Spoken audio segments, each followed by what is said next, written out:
کامیاب ہونے کے لیے جو کریکٹر درکار ہوتا ہے نا، اس میں پہلی چیز ہوتی ہے مضبوط ارادہ۔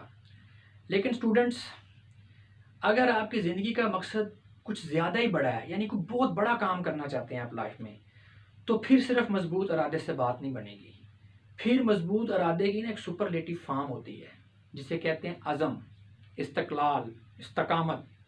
جیسے کہ انگلش میں بھی ڈگریز ہوتی ہیں نا سینس کے حوالے سے، جیسے ایک کنسسٹنسی لفظ ہے، تو پھر ریزولو ہے، اور پھر ایک ہوتا ہے پرسویرنس۔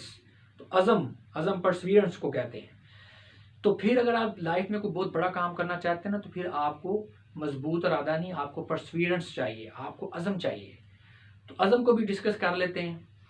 عزم سے مراد یہ ہے کہ چاہے آپ کی جان چلی جائے نا، آپ اپنے مقصد سے پیچھے نہ ہٹیں، یہ ہوتا ہے عزم۔ دنیا کا کوئی نفع، کوئی نقصان آپ کو اپنے پوائنٹ آف ویو سے، اپنے نظریے سے، ٹھیک ہے، اپنی بات سے، اپنے مقصد سے پیچھے نہ ہٹا سکے، اسے کہتے ہیں عزم۔ عزم کی مثال میں آپ کو دیتا ہوں بڑی پیاری۔ کفار مکہ نے نبی پاک صلی اللہ علیہ وسلم کو اپنے مقصد سے ہٹانے کے لیے نا طرح طرح کے حربے استعمال کیے، ظلم و ستم کیے، زد و کوب کیا، دھمکیاں، ڈرایا، جو کچھ وہ کر سکتے تھے کیا۔ آپ صلی اللہ علیہ وسلم جو ہے اپنے مقصد سے پیچھے نہیں ہٹے۔ جب انہوں نے دیکھا کہ یہ نہیں ہٹ رہے، تو پھر انہوں نے کیا کیا، کفار مکہ نے، انہوں نے آپ صلی اللہ علیہ وسلم کو طرح طرح کے لالچ دینا شروع کر دیے۔ تو پھر آپ صلی اللہ تعالیٰ علیہ وآلہ وسلم نے فرمایا کہ اگر آپ میرے ایک ہاتھ پر چاند اور دوسرے ہاتھ پر سورج بھی رکھ دینا، تو تب بھی میں دعوت حق سے پیچھے نہیں ہٹوں گا۔ اسٹوڈنٹس، اسے کہتے ہیں عزم۔ یہ ہوتا ہے استقلال، استقامت، پرسویرنس یا انفلنچنگ ریزولو، اسے کہتے ہیں، یہ یعنی کہ کہتے ہیں، اسے کہتے ہیں ارادے کی پختگی، اسے کہتے ہیں عزم۔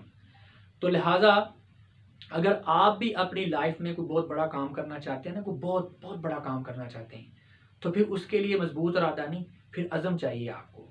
اور اس چیز کا بھی بڑا آسان ٹیسٹ ہے کہ آپ کا ارادہ ہے یا عزم ہے، وہ بھی میں آپ کو سکھا دیتا ہوں۔ دیکھیں، فرض کریں آپ کا کوئی مقصد ہے اور آپ یہ ٹیسٹ کرنا چاہتے ہیں کہ اس مقصد کے لیے جو آپ کا ارادہ ہے وہ کیا عزم بن گیا یا نہیں بن گیا۔ تو اس کا ٹیسٹ یہ ہے کہ آپ تصور کریں کہ آپ کے اس مقصد کے آلٹرنیٹیو کے طور پر آپ کو کوئی شخص دنیا جہان کی نعمتیں آپ کے اوپر نچھاور کر دیتا ہے، تو پھر آپ کیسا فیل کریں گے؟ یعنی آپ کا کوئی مقصد ہے اور اس کے آلٹرنیٹیو کے طور پہ آپ تصور کر لیں نا کہ آپ کا مقصد ہے کہ اس کے آلٹرنیٹیو کے طور پہ کوئی لوگ آپ کو کوئی بہت بڑی نعمتیں آپ کو جناب مہیا کر دی جائیں، تو آپ کیسا فیل کریں گے؟ اگر تو آپ کمزور فیل کریں تو اس کا مطلب یہ ہے کہ آپ کا ارادہ کمزور ہے، آپ اس کام کو چھوڑ دیں، آپ ناکام ہو گے۔ کیونکہ عزم کا مطلب یہ ہے کہ آپ کا ایک مقصد ہے نا، تو اس مقصد کے بدلے میں اگر آپ کو پوری دنیا کی بادشاہت بھی دے دی جائے نا، تو آپ کے نہیں، میں نے اپنے پوائنٹ آف ویو سے پیچھے نہیں ہٹنا، میں نے اپنے اس مقصد سے پیچھے نہیں ہٹنا، یہ ہوتا ہے عزم۔